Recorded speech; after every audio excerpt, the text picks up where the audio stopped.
I heard children screaming in my dad's basement. I now know why my best friend disappeared. My dad was always a bit strange. It felt as if he was constantly acting, as if he was hiding something from me. As I grew older, he became more of a boss or an owner, but definitely not a dad. I just never understood the horrifying reason why. That was until he brought a little girl into our home. She was maybe 7 or 8. Her face was red and raw with tears. "Sam, this is your new little sister, Maria." Before I could react, she spoke up between small sobs. "No, mister, I don't know you. My name is Claire. Please take me home to my mommy. I promise that I won't tell." By the time she finished what she was saying, she was barely forming coherent sentences. That's when I saw my dad stop being my dad. With one fluid motion, he swung his arm, hitting her in the face and knocking her back to the ground.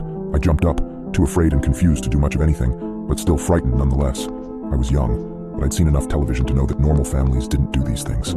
"Sam, you sit your butt down or I'll put you in the ground, you hear me?" Thus marked the loss of my father. Later, as I listened to the quiet cries of the girl, now locked in the room next to mine, he sat me down and explained that he didn't love me. I was heartbroken. I still loved him, but I knew he was hiding something much darker, and I had no choice but to stay with him. He was the only person I had in my life. The little girl was with us for a while. My dad left me at home while he went to the mall, buying all kinds of nice things for Maria, Claire, whatever. He probably blew $500. The weeks afterward were strange, disgusting, and violent all at the same time. At the best, she would play along with his games, and he would be happy. At the worst, I would have to listen to her screams as he did unspeakable things to her in the next room. After, when the screaming would stop, he would come to me and give me the same speech. "This happens because you aren't right, you understand? You should have been born a girl. We wouldn't have to do this. She's going to die someday because you're trash." He would walk to the door and finish with, "Remember, Sam, no one out in that world will ever love you. If you try to leave, I'll find you, and I'll kill you." Maria died about 3 months after my dad took her. This day wasn't her first attempt at escape, but instead it was her last. Truly, I do not know if my father meant to kill her or not. He became consumed in his rage, and I fought back tears as he continued to hit her over and over again. Her little light went out as she choked on blood, gurgling sounds coming from her throat. She was buried in our backyard, right next to the playset that my father bought a year before.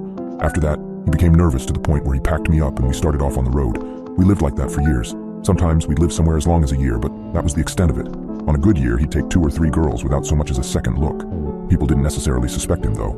He was a psycho, but the man was smart too.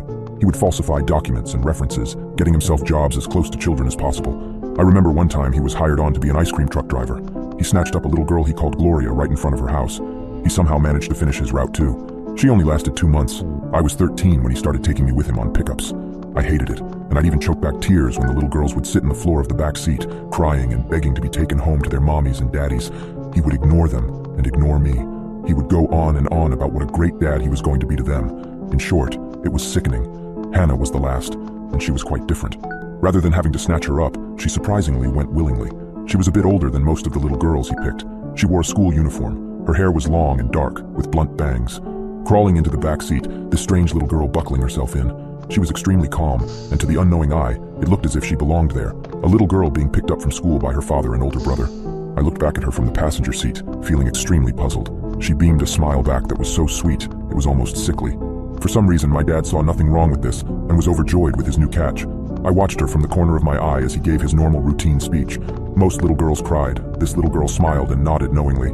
We got back home, and it wasn't long before things started as usual. He had her dress in one of those horribly tacky baby doll dresses and drink tea with him at a small table in her room. She played along, with a look in her eye that was far older than what she said her age was, which she said was 11. He corrected her. "No, Sugar Pea, you're 7. She nodded. As I sat in a chair on the far side of the room next to the door, she started to speak more fluently than an 11-year-old girl should be able to. "Let me ask you something. Why do you do this?" Her voice, though knowledgeable, was incredibly sweet. "What do you mean?" he replied, looking very confused. "I mean, why do you snatch up little girls as if you own them? Do you feel entitled to that? Did something messed up happen to you when you were a child, and now you're so skewed that you're obsessed with little girls?" She said all of this in a sing-song type of voice, but her eyes were cold and piercing. He was startled more than anything, but that didn't stop him from swinging. His fist landed on her cheek hard, and her head flew into the wall. She stood as if this didn't faze her at all. I was frozen entirely as he stood up, readying himself for the next strike he would almost surely give. She spoke again. "Ah, yes. Take your anger out on me because little girls beat you up all your life for being an awkward, disgusting loser." She almost cackled now, and that childlike glee was gone now. What replaced it was frightening. She knew exactly what she was talking about. My father was frozen entirely this time, so taken back by the reality of the words she said. She coolly and casually walked towards the bedroom door. However, instead of opening to leave, she just opened and looked me in the eye. "I'm giving you one chance to leave. I still see good in you. He hasn't broken you yet." She put out her hand, and I'll never know why I opted to grab it. I was horrified, and the thought that nobody in the world would love me nailed me down for the 8 or so years before. Still, something so powerful just pulsated from this little girl's body. I almost felt like it wasn't me doing it at all. I got out of the door before collapsing in the wood-floored hallway, where I sat motionless for hours, listening to my father's intense wails of pain. I don't know how long it took before the screams died altogether. It might have been 8 hours. It could have been only 1. I still don't know. I opened the door to find the room empty, besides a corpse so bloody and broken that it would have been unrecognizable had it not been for the broken, blood-stained glasses that sat nearby. His glasses. There was no sign of the girl. I still don't know how she got out of the room. The only exit was the one I came out of, and I never saw her leave. The police showed up only a half an hour later. Despite there being a little distance between our neighbors' houses and ours, his screams were loud enough to be heard all over town.